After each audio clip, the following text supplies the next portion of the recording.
নমস্কার। 2026 বিধানসভা নির্বাচন সম্পর্কে প্রশান্ত কিশোর পিকে, বিহারের বাসিন্দা পিকে, তিনি নাকি বলেছেন যে আমাদের রাজ্যে 2026 বিধানসভা নির্বাচনে কোনো মতেই মুখ্যমন্ত্রী হতে পারবেন না মমতা ব্যানার্জি।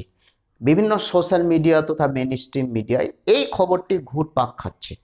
2026 বিধানসভা নির্বাচনে তৃণমূল কংগ্রেস জিততে পারবে না, ভারতীয় জনতা পার্টি বা বিজেপি জয়ী হবে। আচ্ছা, আপনাদের কি মনে হচ্ছে যে আমাদের রাজ্যে বিজেপি আসবে বা বাম কংগ্রেস আবার ফিরে আসবে? আপনাদের মনে হচ্ছে? কোনো অ্যাঙ্গেলেই কি মনে হচ্ছে? কোনো দিক থেকে মনে হচ্ছে? কোনো আশা আছে কি আমাদের রাজ্যে বিজেপি আসতে পারবে? কোনো আশা আছে? আপনাদের কি মনে হচ্ছে কমেন্ট করে জানাবেন তো। প্রশান্ত কিশোর পিকে, যিনি নিজেই জিততে পারবে না, একটিও আসন জিততে পারবে না। বিহারে নির্বাচন চলছে, আপনারা জানেন। 30 তারিখ একটা নির্বাচনে প্রথম দফা নির্বাচন হয়েছে, আপনারা জেনে গেছেন। প্রশান্ত কিশোর, তার একটা নতুন রাজনৈতিক দলের সূচনা করা হয়েছে তার নেতৃত্বে। সেই প্রশান্ত কিশোর, সেই পিকে নাকি একটা ভবিষ্যৎবাণী করেছেন যে 2026-এ তৃণমূল কংগ্রেস হেরে যাবে, সেখানে বিজেপি জয়ী হবে।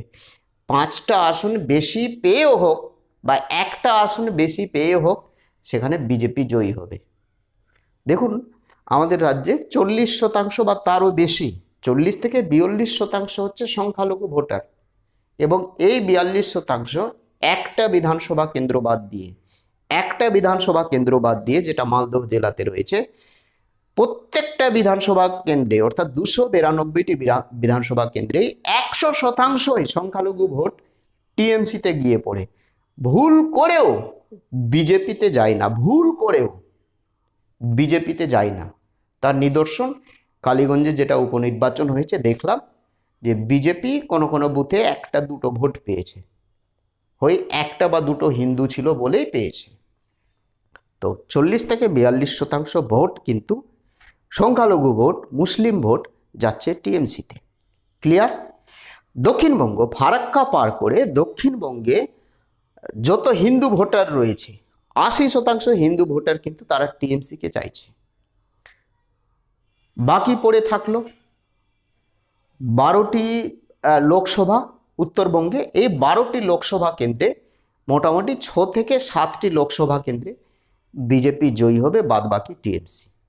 এই হচ্ছে 2026 বিধানসভা নির্বাচনের একটা ফলাফল, যেটা এই মুহূর্তে দেখতে পাচ্ছি। জানি না সংখ্যালঘু ভোট কোন দিকে গড়িয়ে যাবে, তাদের উপর নির্ভর করছে। মুখ্যমন্ত্রী মমতা ব্যানার্জি থাকবেন কি থাকবেন না, সংখ্যালঘু ভোটের উপর নির্ভর করছে, এবং দক্ষিণবঙ্গের উপর নির্ভর করে, উত্তরবঙ্গের উপর কোনো নির্ভর করে না। জানে উত্তরবঙ্গের ভোট কিন্তু বিজেপির খাতায় গিয়ে পড়বে। তাহলে কোন অঙ্কে, কোন হিসেবে, কোন রুলসে, কোন ফর্মুলায় পিকে বলছেন যে এবার 2026-এ মুখ্যমন্ত্রী হতে পারবেন না মমতা ব্যানার্জি? আপনাদের কি মনে হচ্ছে? পিকে ঠিকঠাক বলেছে না আমি ঠিকঠাক বললাম? আপনাদের কোনটা মনে হচ্ছে কমেন্ট করে জানাবেন তো। প্রত্যেকে ভালো থাকবে, সুস্থ থাকবেন।